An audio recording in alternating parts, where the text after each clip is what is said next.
Okay. Good for you. Hi, everyone. Welcome to our brown bag lunch. I'd like to say thank you, everyone, for joining. I first read, let me go back. I'm so sorry.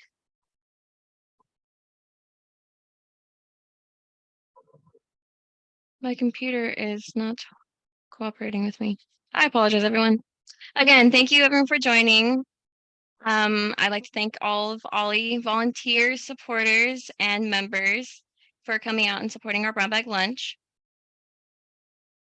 So we'd like to remind you that for registration, we are requesting that you register no later than 3 days before your class starts. We still have classes running through the end of May, and we'll begin our summer courses soon. In July. In July, yes, so sorry. That's okay. As far as membership goes, we are still accepting memberships, and we have a large number to go. Our goal is 1,000. We are currently at 805.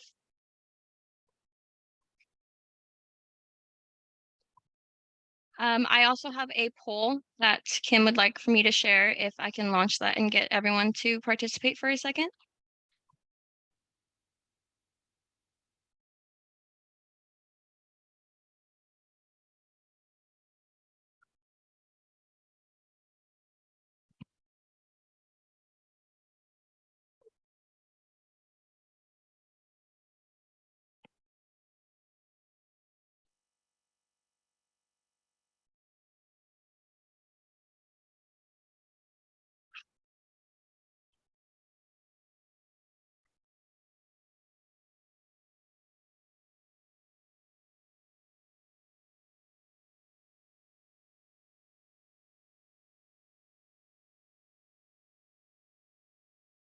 As soon as everyone is done with that, I'm going to hand it over to Jane to introduce our host for today.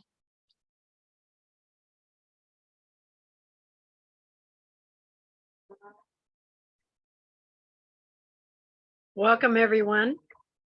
I'm delighted that you're here. There's lots of information you're going to learn about the Clarke Museum, and Josh is here today, and we'll talk about the fun things that have been going on, and he has a very exciting weekend, and he's going to be happy to have a day off somewhere, I'm suspecting.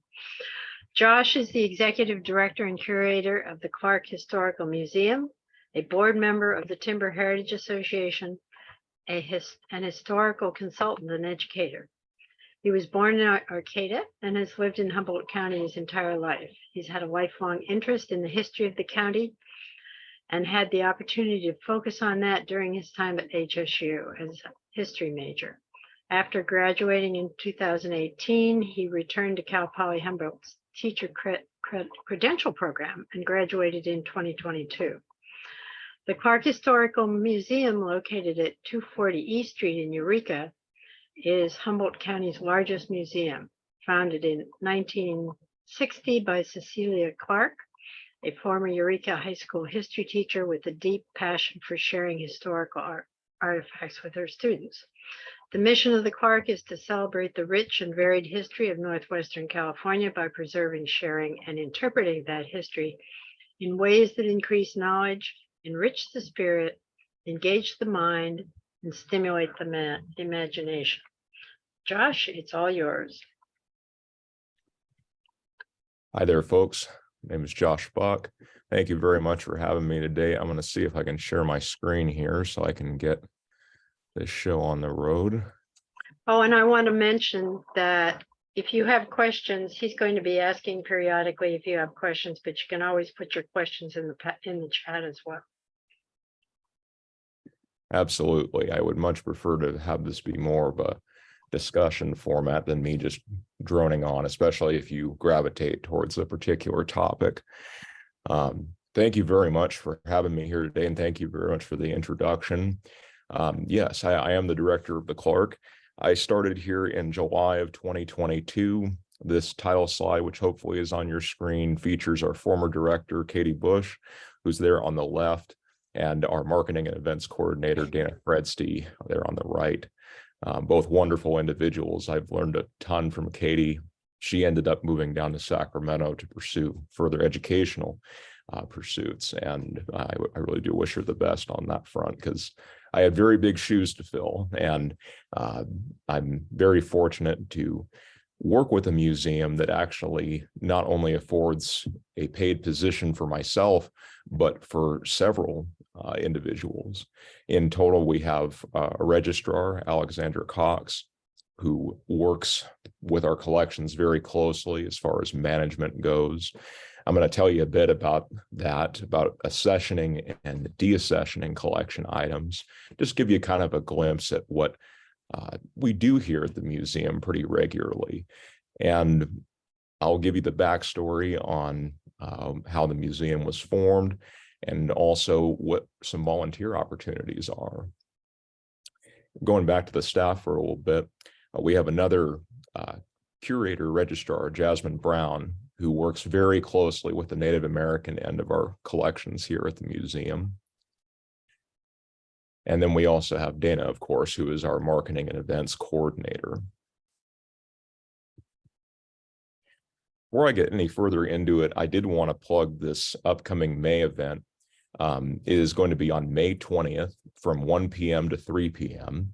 If you're like me and you love local history, then I'm sure that you recognize some of the names that are on this slide. These wonderful folks are going to be out in force here at the Clarke Museum on the 20th, and they are going to be signing books and answering the question as a panel, why write about Humboldt history? Why is it important? And what topics have you covered over the course of your time studying Humboldt history?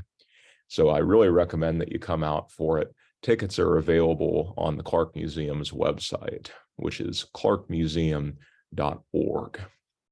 That's Clarke with an E. So just like the introduction, I was born in Arcata.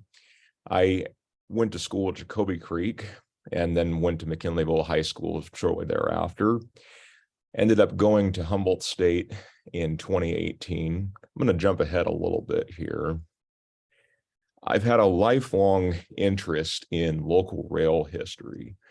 This is a photo that some of you might recognize the location. This is in Fort Seward, California. This is southern Humboldt County.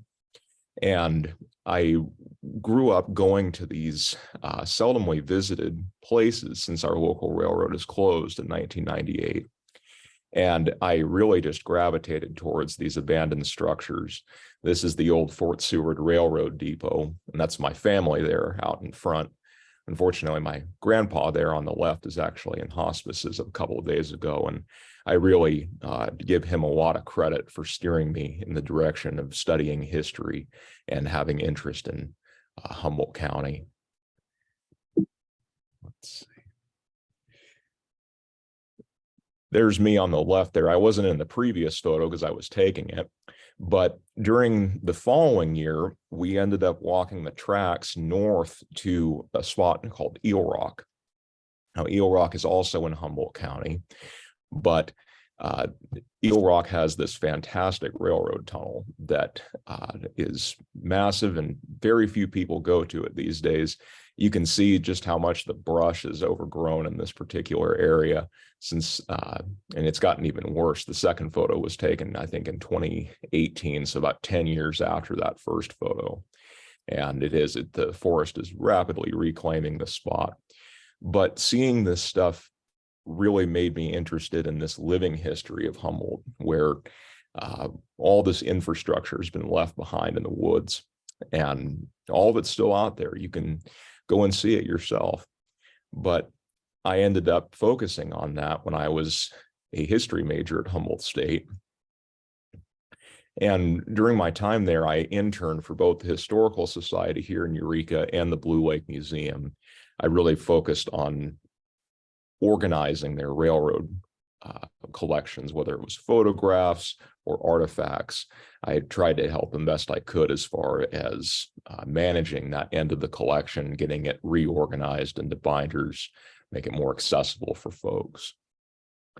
I heard about the Timber Heritage Association, I want to say right about 2008 or so, ended up joining us, volunteer in about 2010 or 2011. I've been involved with them since, became a board member. But really, on any given weekend, you can find my wife and I somewhere out here in Humboldt, Trinity, or Mendocino looking for places that haven't been photographed in a long time. And I love sharing that stuff on Facebook. If any of you are on there, I recommend checking out North Coast Railroad History, as well as the Clarke Museum's Facebook page. We consistently post stuff that wouldn't necessarily be on display here. The photo on the right there is another tunnel. This is just north of Eel Rock at a spot called Whitlow. And it's beautiful out there. It's right along the main Eel River.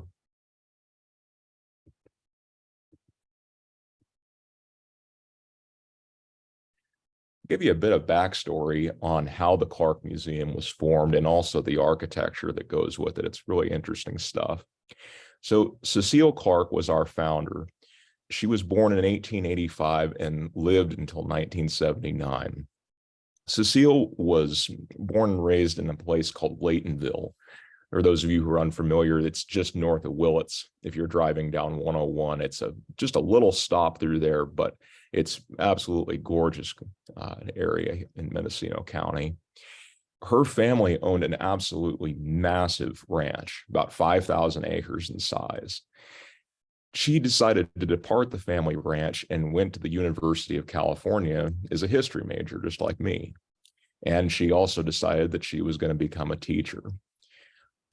Later on, she moved to Humboldt County and ended up getting a job at Eureka High School, where she taught for several decades.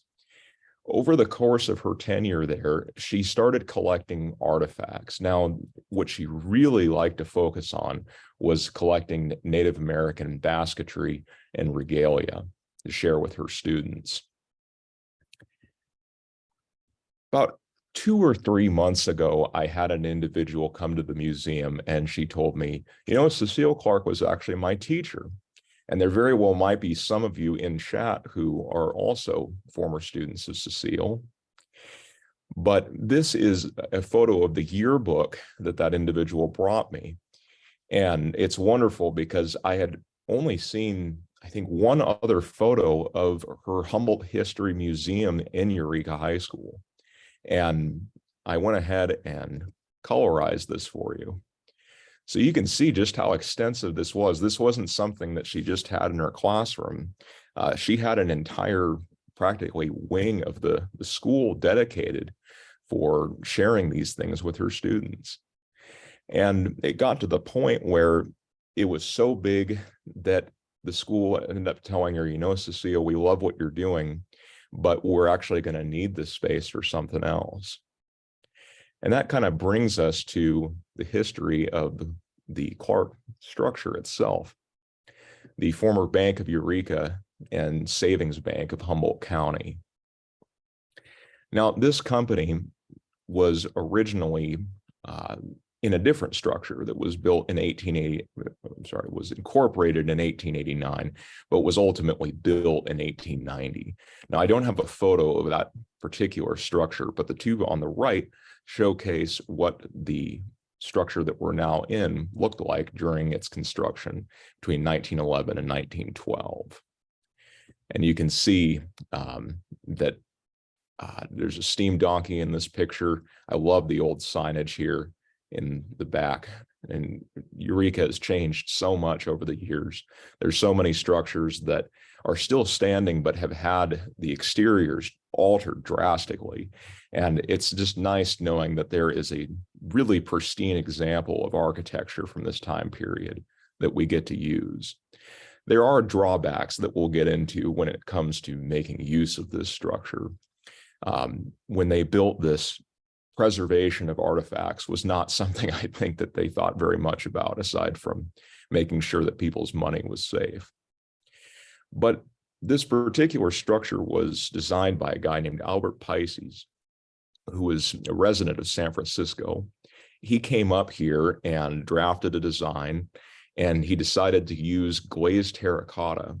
And that's a pretty neat choice, just because glazed terracotta is kind of hard to work with. If you were to strip the facade of these columns right here, you would see that it's this kind of almost ceramic concrete-like material that's intertwined with this mesh.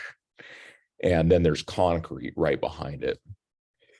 You know, this structure has withstood a lot over the years, and it's going to be turning 111 years old this year, which is pretty neat too.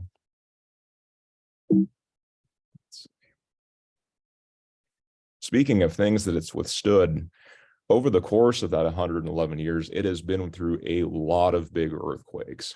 I'm sure a lot of you felt the recent one that we had. And that brings me to another point, that the Clarke is not doing particularly well on the financial front at the moment. We've faced a lot of repair bills this year. We kicked off an emergency fund campaign. Luckily, the community has responded very well, but we're still looking for support on that front. I don't have an exact number for you on what the repair bill will be to repair this most recent round of earthquake damage, but here are some photos that illustrate the kind of things that we're up against. When I came in that morning after the earthquake, there was plaster from the ceiling all over the place on top of the cases, which is really unfortunate. We have cracks both inside and outside the building now. Luckily, though, the collection itself fared very well during that event. I think we only had 2 pieces in particular that were slightly shattered, but not undisplayable either. So that was very good. One story that I really like to share about this particular structure is one that naturally has come from a question that people ask when they come in. Was the bank ever robbed?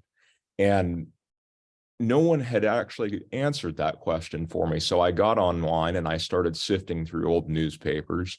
And sure enough, back in 1958, there was a guy named Dale St. Clair who was just 28 years old. He walked into the bank and he handed the teller a note, and that note had scribbled on it, "I have a gun, I will shoot, do not touch that silent alarm for the next 5 minutes." So he gets handed a big bag of money. It was just over $1,000 in cash. This guy picked a heck of a time to do this because there was an ongoing FBI investigation in Humboldt at the time.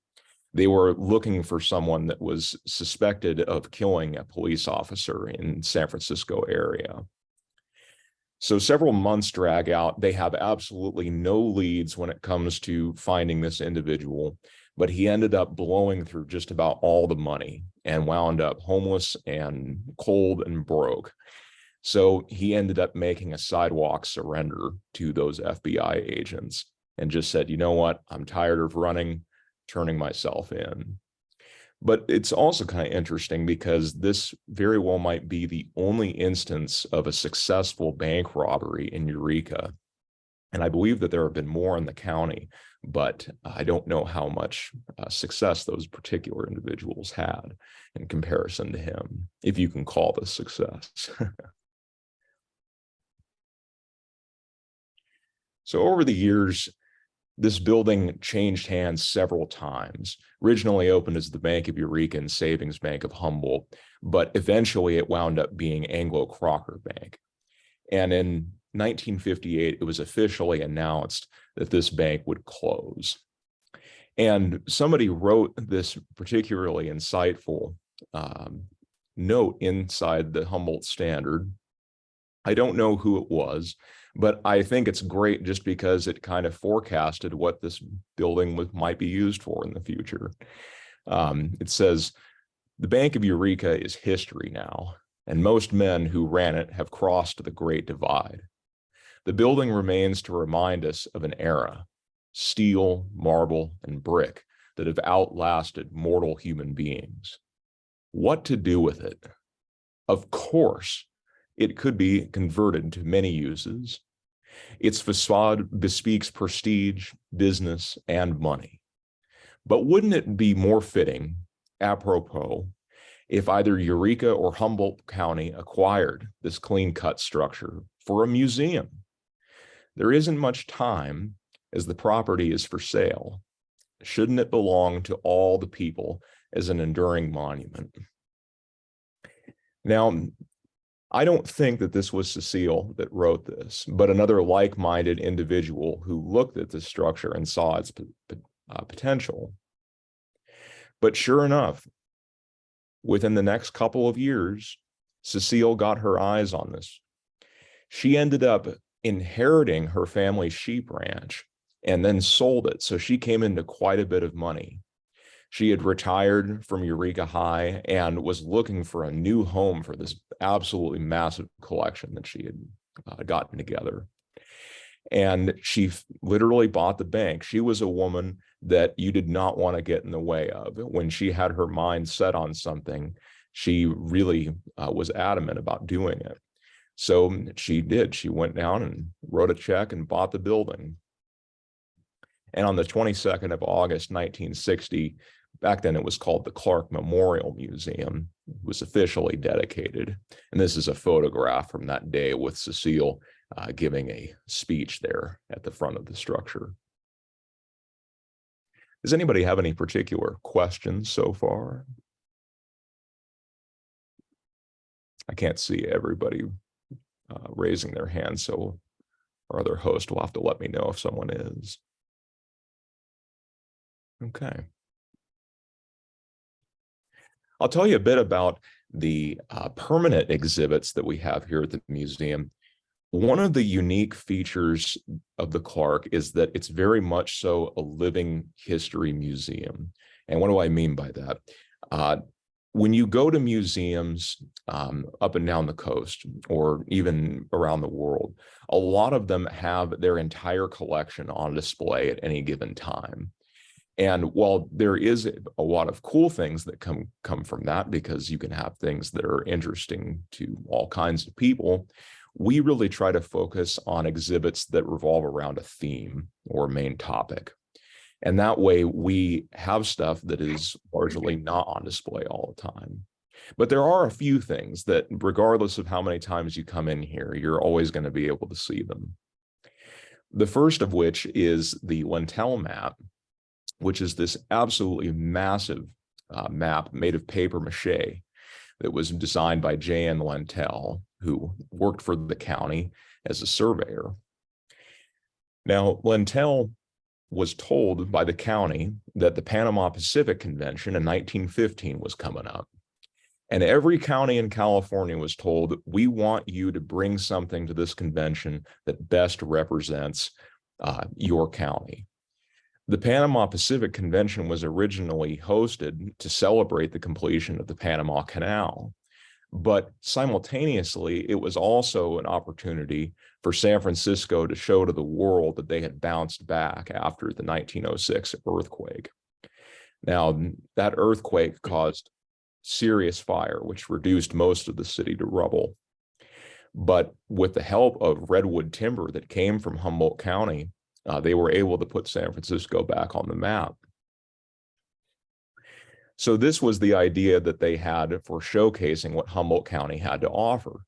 Humboldt was still, and still is not very populated compared to Southern California. So they were looking for ways in which to incentivize folks to come to the area.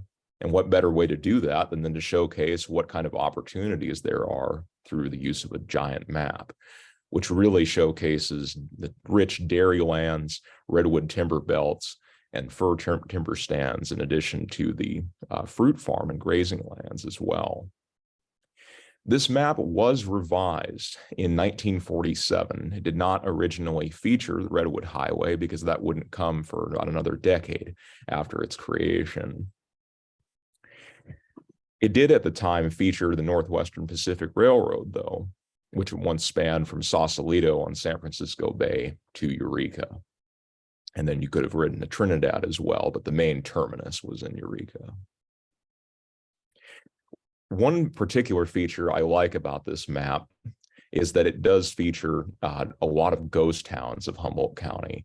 I'm sure a lot of you have been to Headwaters, formerly known as Falk, or maybe you've been to Eleanor too, which was a community along the Eel River that was wiped out in the 1955 flood. And whatever was left of Eleanor was absolutely wiped out by the 1964 flood. But this map has all kinds of things going for it. It's a huge hit with school tours, and it's always where we start whenever we give a docent-led tour.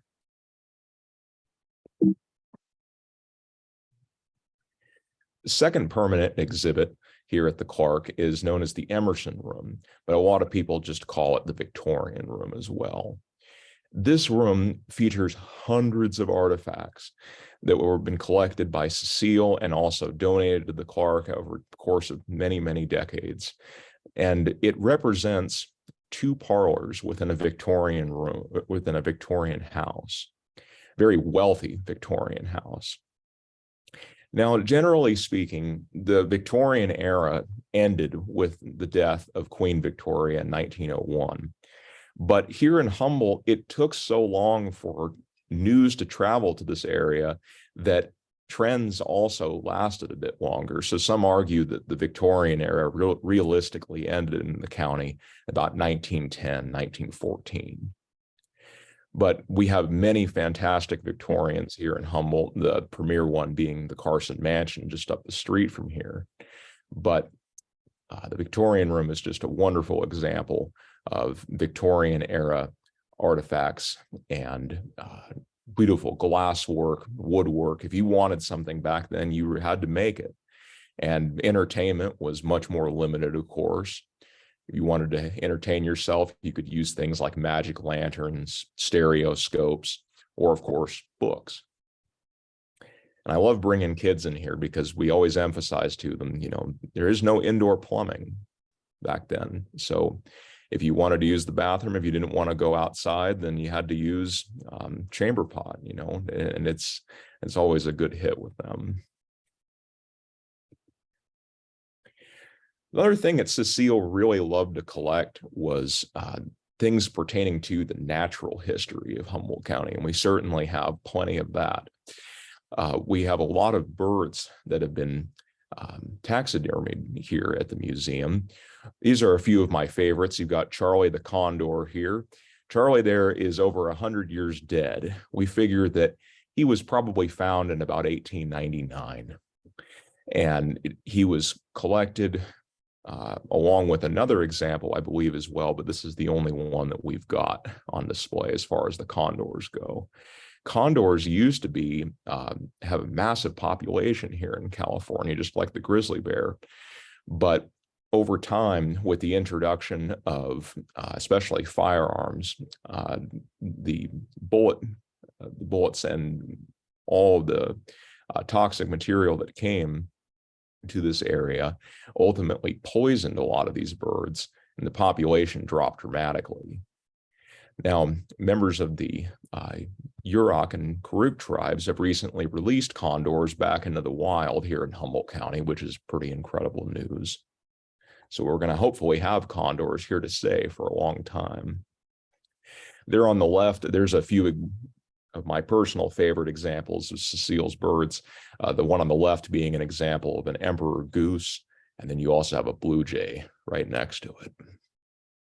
We have a lot more birds than this, but just to give you a sneak peek of what we've got.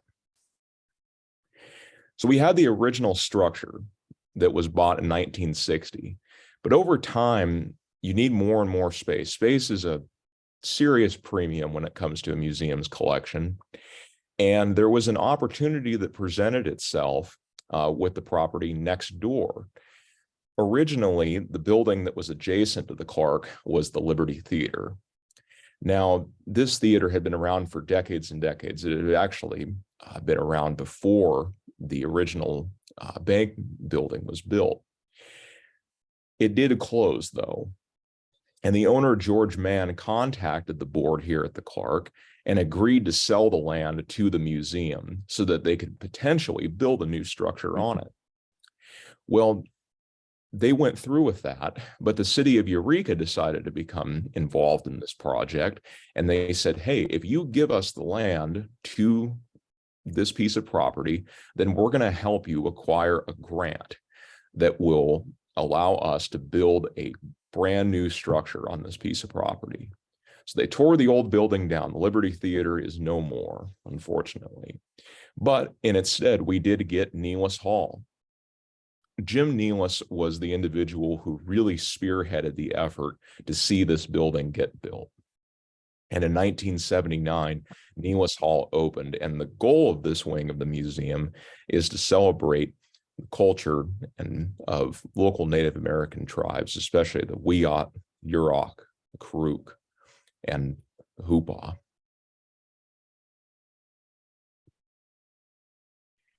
These are just some of the things that can be found within Nelis Hall, but it's certainly not what we're limited to. We have everything from ceremonial caps, tobacco baskets, baby baskets, regalia, ceremonial blades like this massive obsidian one that you can see here in the picture. Stone tools is a really big hit with a lot of people, and also necklaces of assorted composition. Here's a few examples of what Nelis Hall has featured in the last year. And Jasmine Brown, our curator, has done an excellent job routinely installing fresh new exhibits. We try to get new exhibits in about every 3 to 4 months. And it takes a lot of work to make these things happen, which we'll get into later. But these are some of the old ones. I believe this was her first exhibit focusing on the stone tools, especially when it comes to things like obsidian blades and stones that were used for fishing purposes as well here locally. One on the right here focused on regalia for ceremony, like the white deerskin dance and several more. This is what Nelis Hall looks like if you were to walk in right now. One of the things that Jasmine and I have both learned when it comes to curating is that it helps immensely to work with your community to bring in stuff that would otherwise not be able to be on display. The Clarke has a massive collection, but in order to keep things fresh, you really need to be able to have a variety of things on loan. And in Nelis Hall's case, she managed to get a hold of the Albert and Vivian Hailstone collection. And Albert was the son of a master basket weaver. And she had made all of these beautiful baskets to sell over the years from her own personal store. But she ended up sending a bunch of them to Albert as well. And Albert kept them around. He had moved to San Francisco after living here locally. But after his mother's death, he went back to her home and found that she had collected a lot of the really pristine examples of basketry that she had worked with. And now we have a lot of these that have been donated to the museum. Here in the lower left, we have an exhibit that focuses on ecological management. When it comes to Native American culture, give you an example. One of the things that local tribes used to do and still do to this day is prescribed burns. I'm sure a lot of you have seen all the wildfires that have been in the news lately. Well, one of the ways that they combated this was to use fire as a prescription to clear out undergrowth and brush throughout the forest. It was their way of doing forest management, and it's still done to this day. On the right there, we have an exhibit that focuses on fishing rights. A lot of these massive baskets. This is an eel trap basket, net made with iris fiber. All of these baskets are made with various materials, everything from woodwardia fern to some of the more pristine examples in the ceremonial caps and smaller baskets like porcupine quills that are dyed. They get this vibrant, explosive yellow color that I love. I'll show you an example later on. Prior to this, we had an exhibit on baby baskets, which are primarily made of hazel sticks. And all of these materials are grown here locally.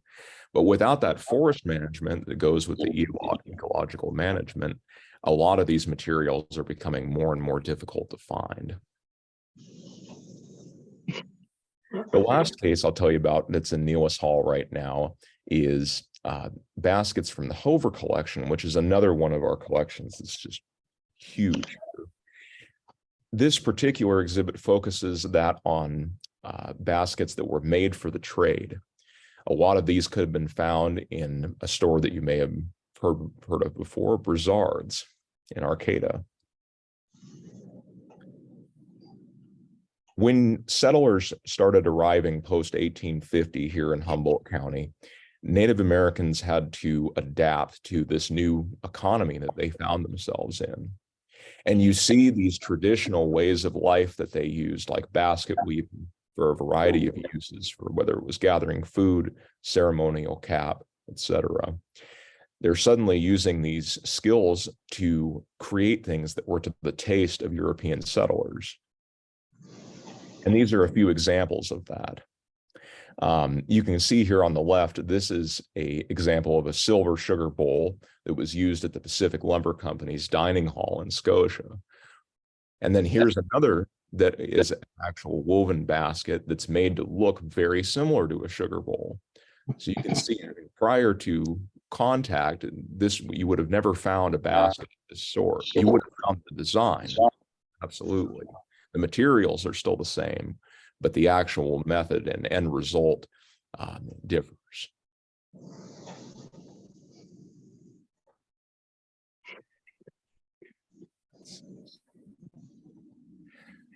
I'm going to tell you a bit about Brizard's. Brizard owned a variety of general stores throughout Humboldt County and Del Norte as well. His base of operation was in Arcata, at what is now the Jacoby Storehouse. Dates on this for idea. This structure was built in 1857, and Brizard purchased it in 1880 after a catastrophic fire occurred on the Arcata Plaza and burned a lot of the stores through there. This building had always been advertised as fireproof, and it is one of the oldest structures here in the county. They added the second and third stories later on, but Brizard had all of these different stores where local Native Americans would come in and they would sell their wares to him. They would sell baskets. Now, something that I've been wrong about in the past is that I suspect that Brizard had been paying cash for a lot of these baskets, but it turns out he was giving a lot of these weavers company scrip, more or less, these coins that you could redeem at his general stores. So it was kind of, I don't want to say par for the course. I mean, if you worked in a company town here in Humboldt County, whether it was Scotia or for Hammond Lumber Company in Samoa, then you would have also been probably paid in script like this. But it is an example of just how difficult it was to adapt to this new economy.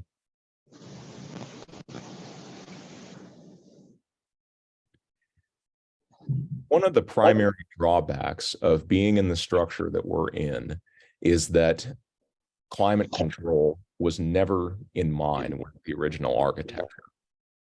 Humboldt County is a very humid place, and a lot of the material that we have in this building is organic, especially all of our Native American basket regalia. So you can see here over years, if you don't have baskets within a climate controlled area, they can start to grow mold. Now, we have figured out how to combat this pretty darn well. Our Neelis Hall registrar curator, Jasmine, routinely takes a HEPA filter vacuum and very gently brushes off the mold after freezing it. If it's a basket is small enough, they can go into a freezer. Mold cannot grow under freezing temperatures. It also can't grow very well if you have air circulation. So what he's been doing is getting the existing mold off of all of these and has been working incredibly hard to do so. The long-term plan for this is to install a dehumidifier which we'll talk about later on. Anybody have any particular questions? So Yes, there are several questions in the chat. One is about what you call the blue jay. It's actually a Steller's jay. And there was a question early on about, do you know how much Clarke paid for the bank building by any chance? that is a good question. I don't know offhand, but I'll have to look into that. I imagine it wasn't cheap though. It was a structure that was no longer in use. So, I mean, it probably would have been on the lower end, but a considerable amount of money for sure. And undoubtedly, she used a great part of that inheritance of hers to be able to do that. And then has anyone ever unearthed photos of when the collection was at Fort Humboldt, the 1930s to 50s, and what it looked like there? I have never personally seen photos of that, but I'd be more than happy to look into that. And if you supply me with a contact email, I will send you anything that I've got. I do know that the portrait of Ulysses S. Grant that we have did reside at Fort Humboldt for a time. But beyond that, I don't know too much about what was transported over here between its time at Fort Humboldt and moving into the building that we currently reside in. Does anyone else have questions by any chance? Then on we go.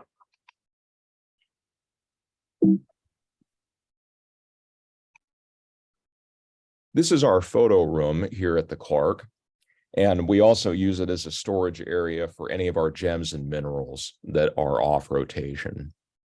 But here in this room, we store all of our photographs, whether they're large prints and frames, negatives, slides, you name it. This collection is not nearly as extensive as the photo collection that the Historical Society has, or even Cal Poly Humboldt's research room has, but it's pretty darn good.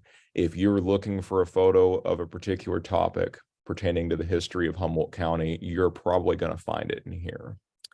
And one of the things that our volunteers and staff have been doing over the past few years is digitizing a lot of these, making use of scanners.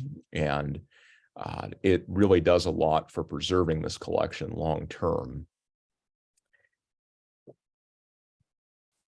One thing. Are you considering making a album of these?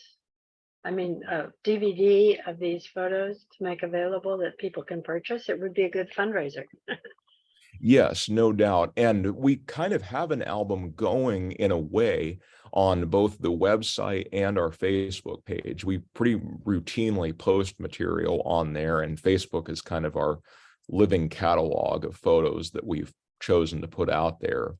For a long time there, I think that there was pushback when it came to putting these available online, because we've partnered with individuals who come in and they will want to make use of a photo for, say, like a documentary or for a personal project that will make them money. And one of the ways the museum does raise money is that we are able to afford them the rights to be able to use the image. And we do that routinely, but that being said, we are not beyond sharing this kind of thing, because ultimately our goal is to preserve these things. And something that I've argued for years is that if we're not preserving and sharing these photos, then why do we have them? So I think that it would be a great idea to be able to do a fundraiser focused around these. And of course, we do incorporate these photos into our exhibits as well. And Josh, there's a question of whether the Clarke has any items that tribes have asked to be repatriated, and how do you respond to that? Yes, there are. And I'll give you an example. The Clarke had these items called zoomorphs for a long time. In fact, if I go back here, I don't know how well you're going to be able to see this, but in this case right here, there are all of these zoomorphs that were repatriated several years ago. We worked closely with the Wiyot tribe on that subject, and we have been working our way towards NAGPRA compliance as well. What are zoomorphs? Zoomorphs, we don't know exactly what their use was. Another word for them that's been thrown around that doesn't have much connotation or much connection with the tribe is slave killers. And these have been also found up in Karuk territory as well. They, we believe that they have ceremonial significance. I wish I had a better picture of one to show you, but they're very smooth objects that are shaped like this caricature of I'll have to see if I can pull up a picture of one for you. It would be much better than me just trying to give a verbal description. But yes, there were many items that have been repatriated, and not just to local tribes, but to tribes in Alaska as well. We had a whole bunch of stuff from Alaskan tribes that was repatriated about, I think 10 years ago or so.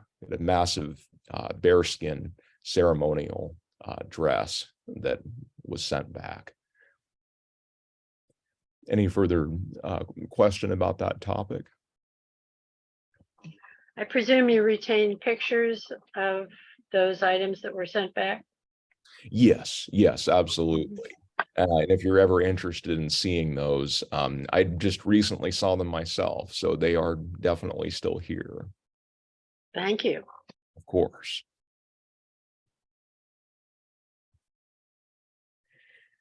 This is what a behind the scenes tour of the main hall storage area would look like. A lot of the collection items that we have are generally not going to be on display for years at a time. As much as we would love to have everything out at once, there's just not enough room to realistically do that without it having been kind of a mess. But here on the left here, we have the painting room, which has a wonderful assortment of oil paintings and large format print pictures as well. And if you're interested in the art side of the collection, I'd be more than happy to take you up there to show you what that looks like. Here on the right here, we have our book room, which again does not have nearly as much as the Historical Society has in terms of secondary source material. But the primary source material, like the newspapers, diaries, especially Cecile Clarke's diaries, are stored in here. Here on the lower left, we have the record room, which contains our big pull-out trays for things like maps, posters, newspapers, all that good stuff. This is one I routinely point out to folks, which is a child's coffin. And this was never actually used, but it makes a great prop for, when October or more spooky time of the year comes by. And then here on the right, this is our textile room. Now, the Clarke has a lot of Victorian era clothing, but we have a way more military uniforms and variety of outfits that belong to prominent individuals here in the county. We have a pair of the notorious mountain man Seth Kinman's buckskins in this room as well. I think the only other institution that may have that is the Ferndale Museum, which I highly recommend checking out.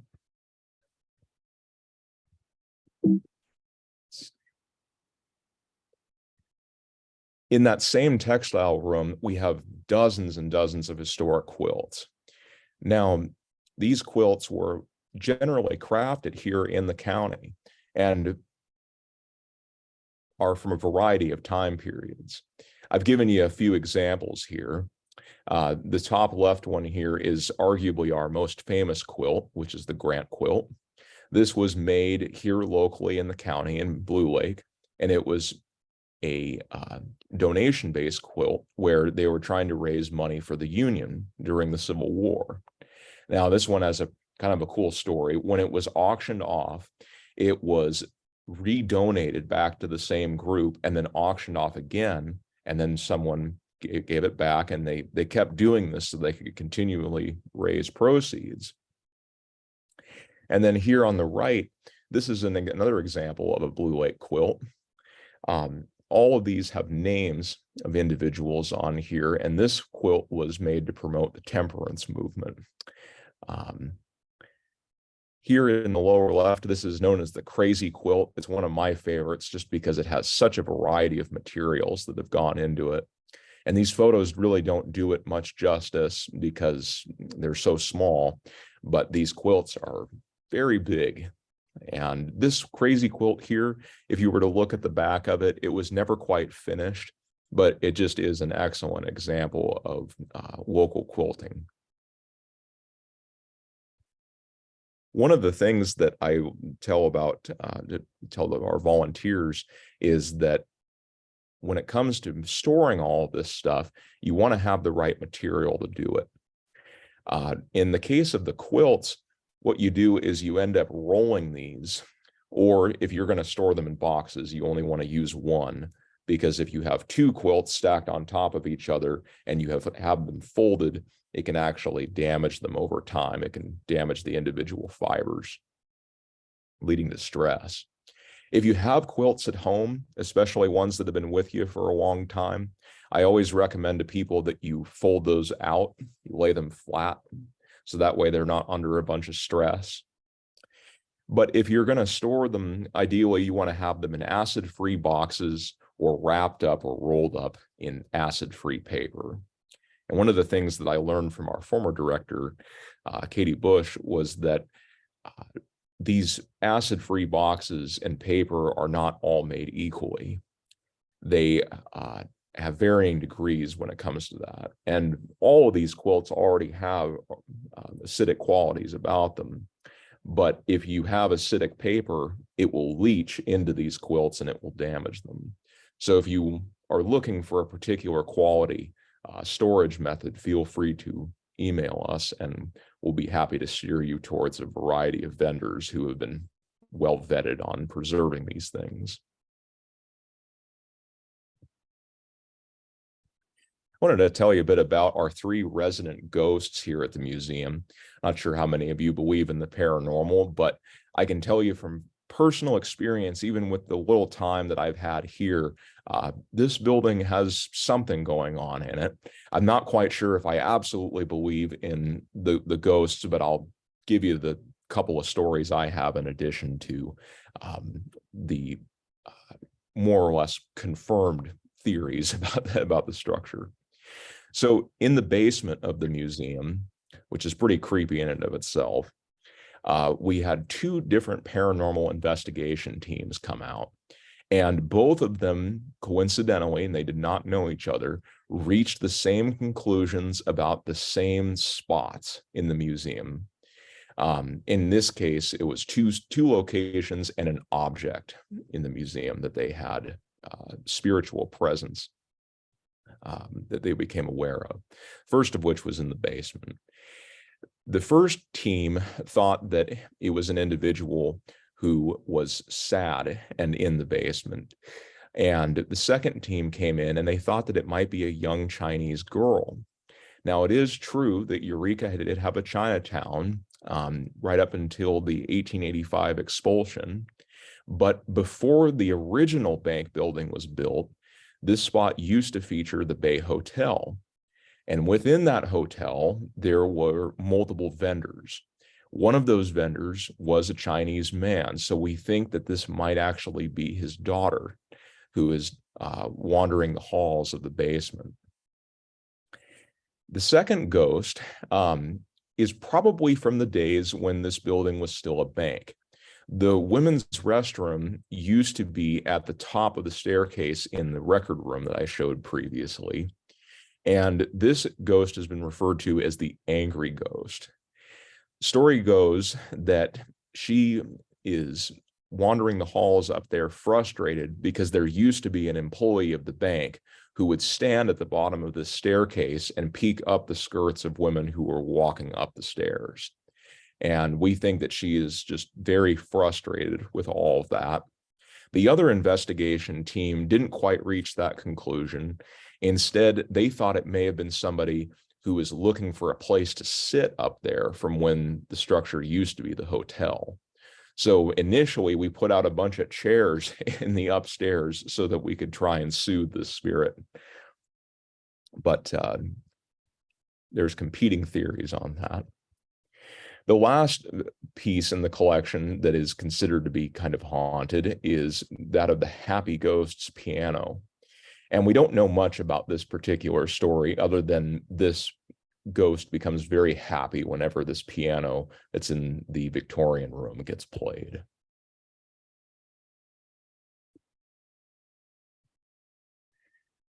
When it comes to the collection, each of us here at the museum have a variety of favorite things, but I wanted to share a few of those with you. This one right here is probably my favorite of the bunch. It is a wicker casket from the 1880s that was owned by the county coroner. Now, I was told when I first started here that this thing likely had a blood stain on the inside of it.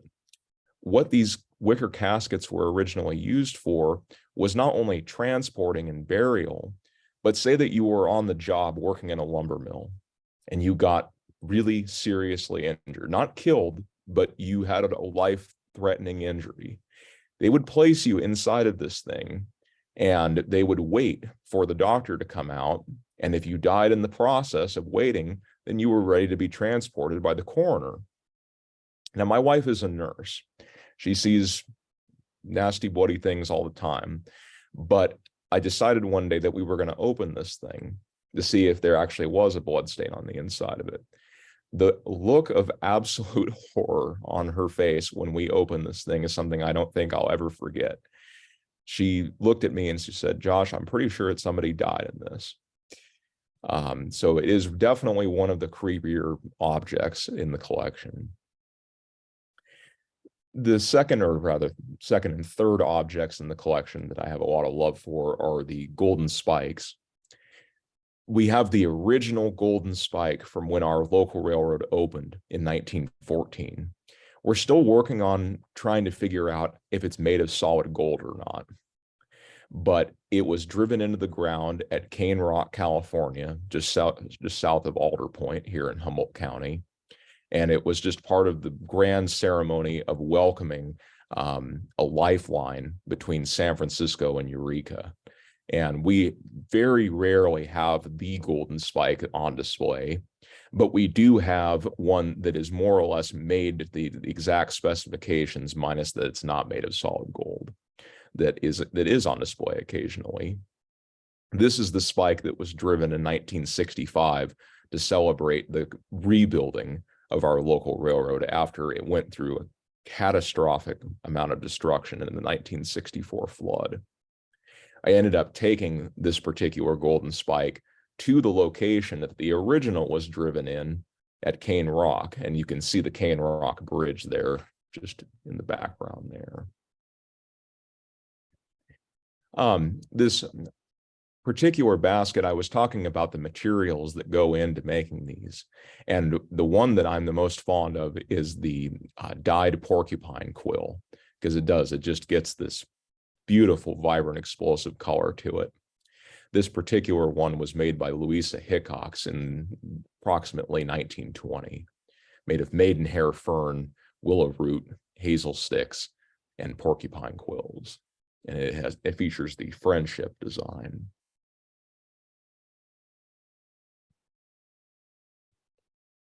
When it comes to making exhibits, there's a variety of things that I like to do. And I will say that I did not go to school specifically to learn how to do exhibits, but I have worked a lot with those that have made them. And these are the things that I've learned that are really paramount when it comes to exhibit creation. Ideally, you want to identify your audience. And generally speaking, you want to be able to make an exhibit that will be both enjoyed by older generations and children as well. So you want to be able to have things that are going to be appealing to both. And of course, you want to examine your mission statement pretty closely. In our case, we're going to be trying to make stuff that caters to the history of Humboldt County and Native American culture that has existed much prior to the establishment of Humboldt County in 1850. Next up, you want to identify your theme. This most recent round of exhibits that we have in the main hall revolves around the theme of maritime, and then gets into the main points on Humboldt Bay, whaling, lighthouses, all that good stuff. Next up, you want to identify what your shortcomings are when it comes to exhibit creation. If you find that you have a lot of photographs of a particular topic like whaling, but not so much of lighthouses, you want to identify that quickly so that you can reach out to other institutions that may be able to help you out with that. And in conjunction, you want to be able to talk to individuals in the community who might have some really stellar stuff to loan to you. In this case, we have a harpoon here that was the last harpoon to be used in the state of California, and also was used as the last harpoon for whale hunting in the United States. It was fired off of a vessel called the Donna May, which was one of 4 local whaling vessels. All of these were ex-World War II freighters. And these harpoons had an explosive tip on the end of them. You can see the little red dot there. This would ideally kill a whale upon impact, but it did not always happen. It was not a pleasant way to be killed by any means, especially when these 4 prongs expand out and actually hook the whale. But this was part of a private collector's home museum, I should say. And he was very generous in loaning it to us. This harpoon was used not only here in the county, but also shot the very last whale in San Francisco Bay in 1971. We also have an A-frame dip net that's on, or surf net, I'm sorry, that's on display as well right now.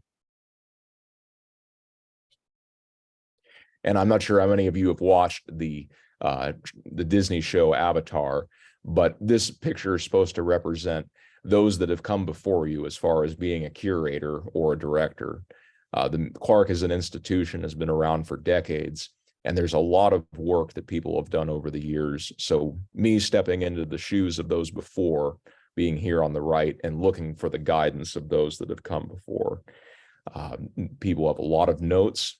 People have spent a lot of time vetting stuff that's coming in and out, and it's great to follow what has already been established, while also trying to update things a bit so it's not constantly the same things coming in and out on display. Moving in further into exhibit creation, it's very important to research. Even if you've got wonderful photos, even if you've got wonderful items, it doesn't mean much unless you've got a good story to go with it. And secondary source material in the form of books, DVDs, movies, those are all wonderful things, but I really prefer to go right as close to the source as I can get and work with those primary sources like historic newspapers. And of course, photographs themselves are primary sources as well. But if you can find stuff that correlates directly to those photos in the form of newspapers, then you've really got gold. You also want to have a floor plan. So instead of just randomly throwing things wherever they will fit, you actually have a way for people to move from point A to point B to point C and easily digest the information that you're putting in front of them. One of the marvels of the new technology is that we can take black and white photos and actually colorize them now. And that's something that we've done for the past 3 exhibits, is taken photos that I'm sure all of you have seen before, but we've added color for the first time, which is wonderful in a lot of ways because it reveals so much detail that would otherwise be missing. And then, of course, you want to have captions.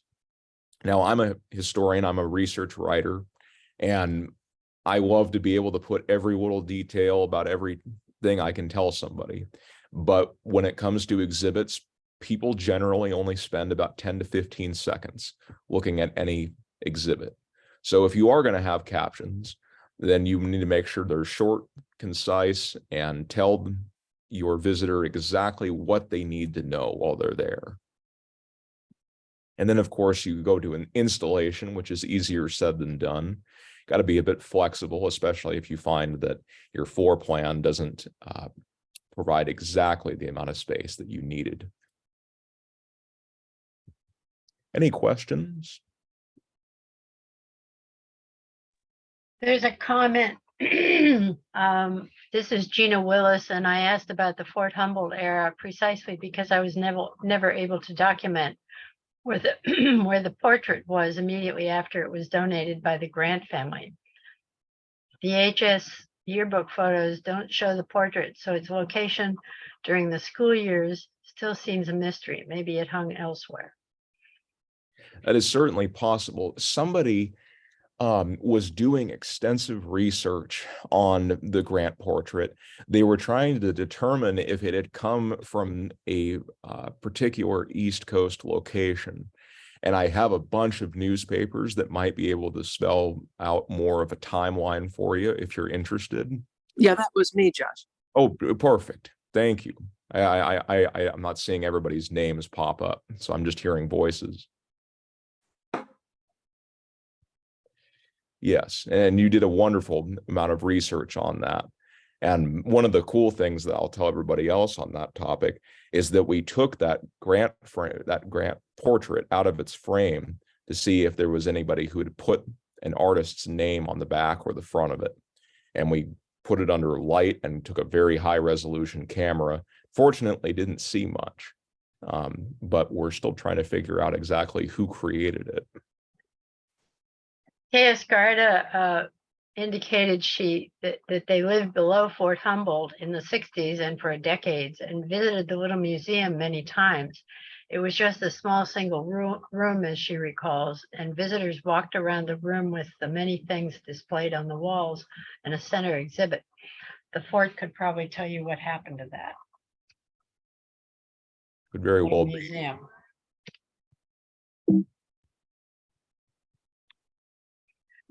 And then Gina, you basically said, unfortunately, I already consulted the state officials and historians and they had nothing.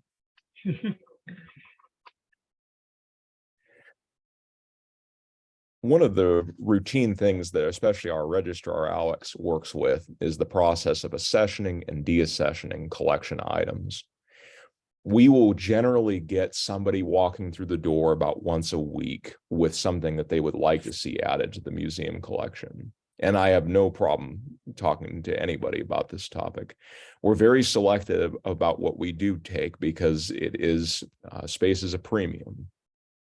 And recently, we had to go over to Oscar Larson and Associates just up the street here, which had records on county surveying dating back more or less to about 1860.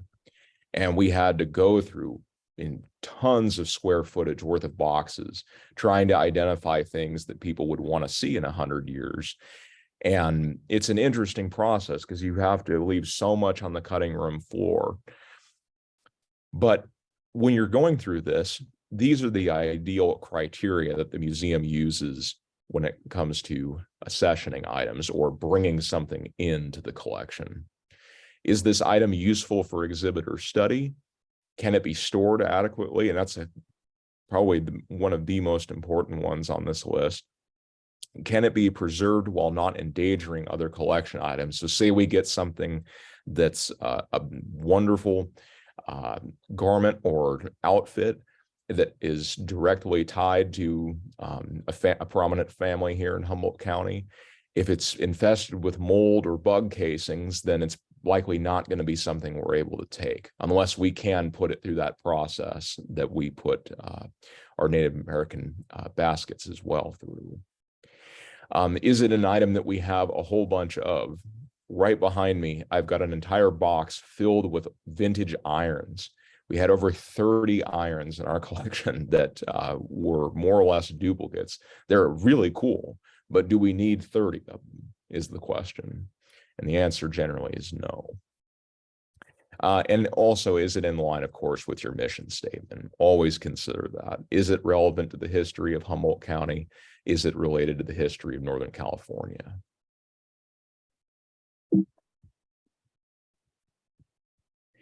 If you're interested in working with collections, this is the process of accessioning that leads to actual cataloging of every item that comes in. If you were to go upstairs into our storage area and pull just about any object off the shelf, you would see this number on there. Now, generally speaking, our items have 3 digits, followed by a period, followed by 3 digits, followed by a period, followed by 3. The first 3 digits represents the year of acquisition. The second number represents the say that you had 20 individuals come in throughout the year that donated things, and this was the 15th individual that came in, then this number would be 15. Now, if that individual came in with 50 objects, and this was the 45th object that you're cataloging, then that's what this number represents right here. And every single one of these objects receives this number, so that way it has a location home. And we can process it into a system we used called Past Perfect.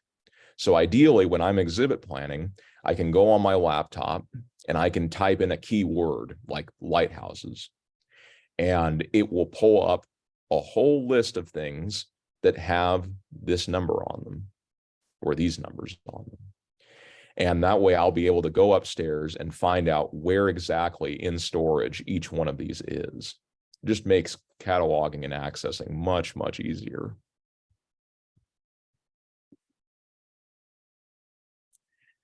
Collecting oral histories is one of those topics that I have found to be of increasing importance since I started here. I would love to get to a point where we have a podcast where we're able to sit down with individuals and be able to preserve their stories for generations to come. We do have a bit of a system for cataloging oral histories already, and it has been taking place for decades. We have old cassette tapes, and we're in the process of converting those cassette tapes into actual, I should say, MP3 format audio files, and that way they can be potentially shared online, as long as that is within the wishes of those that were recorded.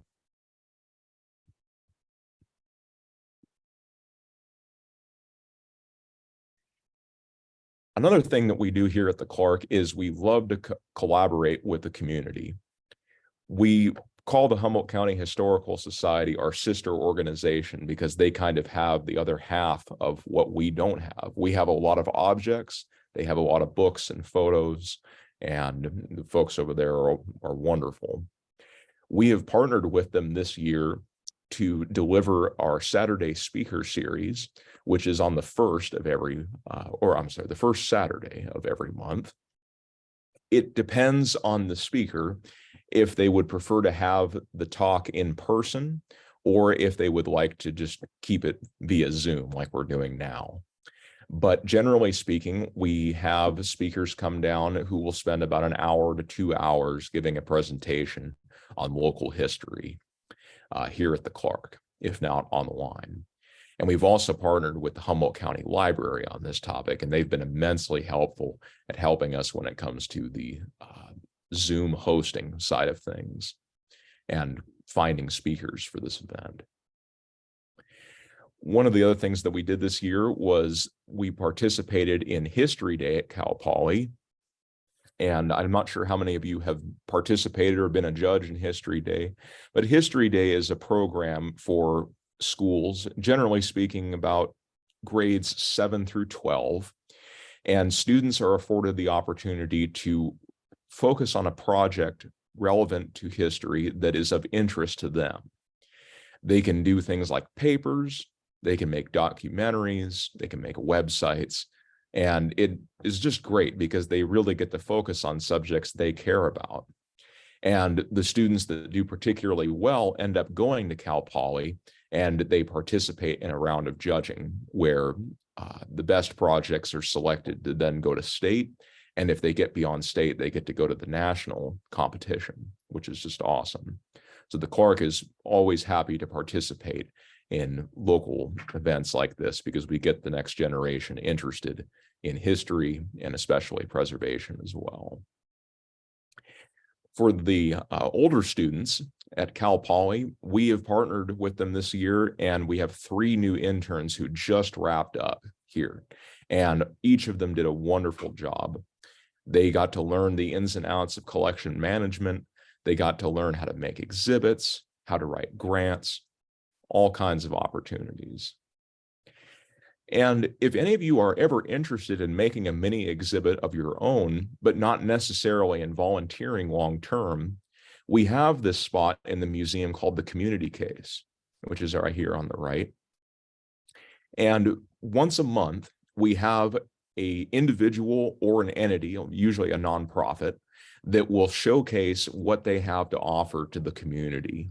In this case, this is North Coast Repertory Theater's exhibit that they created featuring a couple of outfits that they had made for shows that were upcoming, and of course provided their schedule for the year so you could know about the shows. If you're interested, I'd be more than happy to fire out an email that details everything to do with that. One other piece of major news is that the North Coast Museum Alliance has met for the first time in 4 years this year. I'm a big fan of collaborating with local historical institutions like Fort Humboldt Historical Society, the Morris Graves Museum. They're all outstanding in their own right. And I think that each of us have a lot to offer each other as far as how we can all do better, what kind of grants are out there that we could potentially collaborate on, what kind of events could we do. And it was just great to be able to see representatives of all these nonprofits in a room together for the first time in years. Katie Bush, my predecessor, had worked very hard to get this entity back up and running, but then COVID hit, and it was difficult to be able to sustain it. I want to see how we're doing on time here. I'll Not give a you. whole lot left. Pardon? All right, I didn't quite catch that. I said you have about 12 minutes left, Okay, if you wish I'll to. just give you a quick preview as to what we've got in store in the main hall. Again, we're having a maritime themed exhibit out there, and it is all encompassing. It has everything from ships and shipwrecks, shipbuilding, history of the Coast Guard here in the county, lighthouses, and of course, focusing on pre-1850 life, especially for the Wiyot people. The Wiyot people call it the Humboldt Bay Wigi, and it is a place of both ceremony and significant cultural value to them, sustain their way of life for well over 1,000 years. These are photos of Tuluwat Island.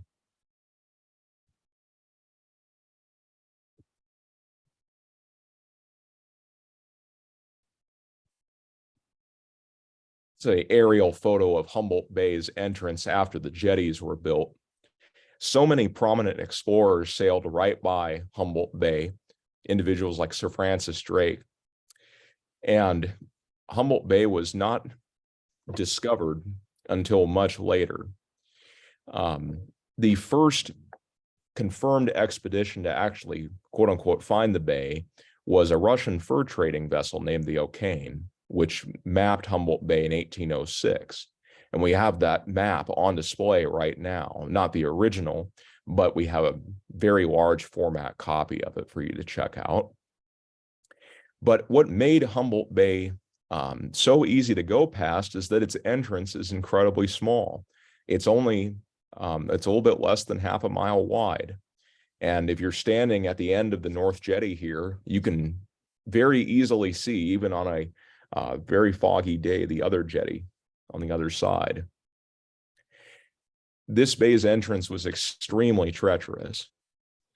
Between the years of 1852 and 1939, There were dozens of shipwrecks just trying to navigate Humboldt Bar, which is a sandbar just outside the entrance to the bay.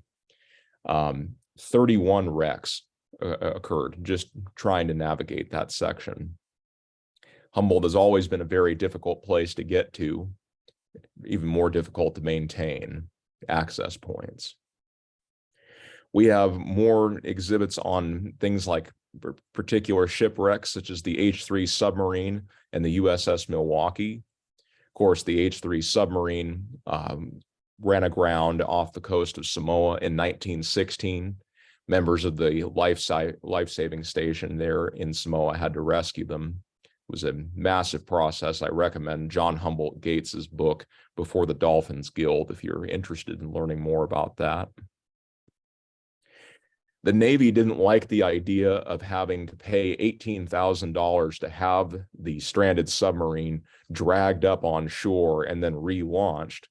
So they brought the cruiser Milwaukee in, and the Milwaukee tied a lifeline to the H-3 sub. And then behind the Milwaukee, there were two more vessels that were holding on to it, the Monitor and the tugboat Iroquois. Unfortunately, during the night when they were in the process of trying to get the H-3 freed, it ended up becoming very stormy, and the Monitor had to let go of the Milwaukee. So the Milwaukee also ended up running aground and became stuck.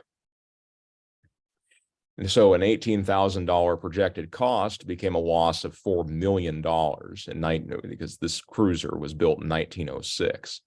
And it became millions of dollars worth of a mistake. Luckily, no lives were lost in either the H-3 subs landing on the Samoa beach or the Milwaukee. The H-3 sub was recovered. They ended up doing exactly what they had originally projected they would, which is just drag it right up on the sand. It was Mercer Fraser Company that did that. But in the case of the Milwaukee, it was a complete loss. They had to build an extension of the Northwestern Pacific Railroad in Samoa out to it so that they could take it apart piecemeal and send pieces to Mare Island in California. The rest of it was just left to sit where it's been ever since. And if you go out there during minus tide, you can still see this ship. Not very much of it left, but you can definitely still see pieces of it. The H-3 sub was eventually relaunched in April 1917, though. That's a photo of it heading out for the bay. I like the photo here on the left. This is our founder, Cecile Clarke, standing amongst the wreckage of the Milwaukee there on the Samoa beach. The teak decking that was salvaged from the Milwaukee ended up going to a bunch of local woodworking classes in local high schools. Undoubtedly, Eureka High had it. But a piece of that teak decking is now on display here at the museum. I think I'll wrap it up with volunteer opportunities. Regardless of who you are, we would love to work with you. And there's a lot of ways that you can become involved. It can be as simple as just running our front desk, meeting and greeting folks as they come in, just giving them a brief overview of what the museum has to offer, answering basic questions. We're always looking for docents, especially for school tours. So if you're interested in local history and sharing it, I highly recommend coming down, and we will train you on how to be a docent. And over time, you will learn how to make your own version of the story. And you'll still hit the key points, but you'll have additional information that will make your docent tour unique. We're always looking for help on exhibit planning and creation, also for events as well. Recently, we hosted a 1960s dance party here at the Clarke, which was a big hit. And we're going to be hosting our very Victorian tea event probably at the Zanoni House here pretty soon, in I think August of this year. Grant writing is another big one. Just recently, we applied for a grant through Coast Central Credit Union, and we have acquired the funding now needed to install a dehumidifier to protect the Native American wings collection and preserve it long term. to make sure that mold does not grow, which is very good news. So we have all kinds of projects we could work on grant writing for, and of course, collection management as well. I think I'll leave it there, but is there any further questions for me at this point?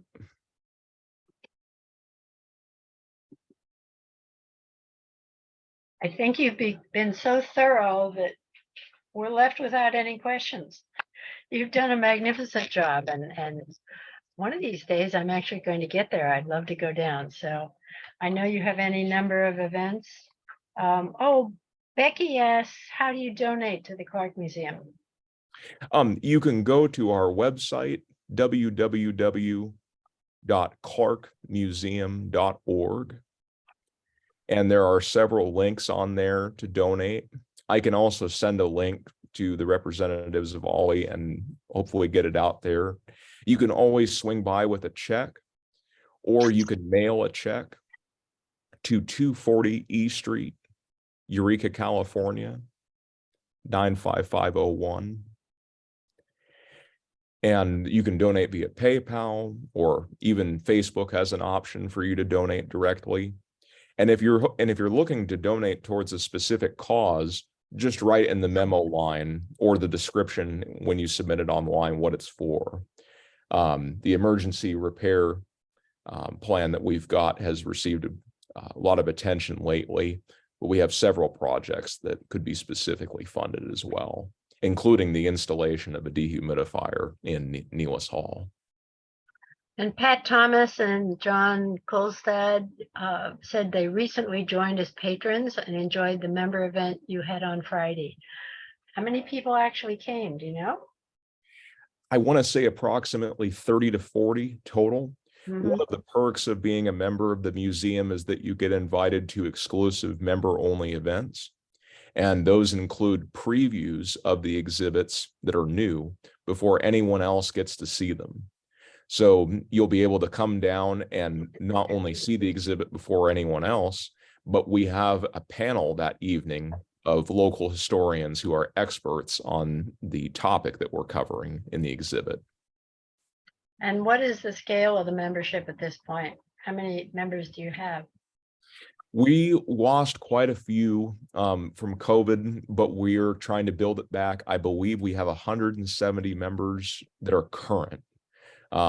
We have had many more over the years, but we can definitely use all the support that we can get on that front. And membership, if it's not donated specifically towards a particular project, is an outstanding way to support the museum. And just our electric bill in here a month is over $1,000. So we greatly appreciate the support that we get from you folks. And how much does membership cost? It ranges. For seniors and students, it's $25. For a general membership, it is $55. And for a patron level membership, it's $100.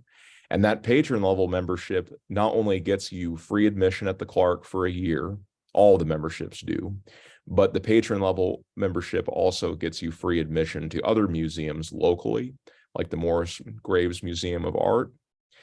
And it also gets you access to museums up and down the West Coast.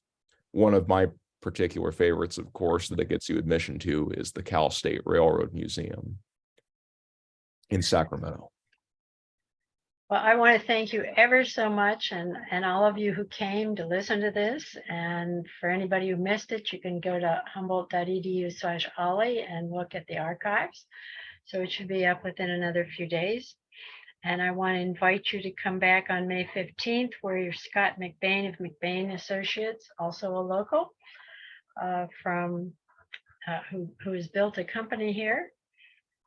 He's going to be talking about the Potter Valley project and the overview of it and potential solution to the fishery and water supply challenges associated with the dams and renewing the environment and wetlands and associated issues associated with that whole area. So we'll hope to see you again next week. And thanks so much for coming. And Josh, thanks for all the work you're doing. You're obviously enjoying yourself. Yes, thank you all very much for having me, and I hope to see you at the Clarke Museum real soon. I'm going to try to make it myself. I never have, but it's about time, right? Thank you so much, everybody. Bye-bye. Bye-bye.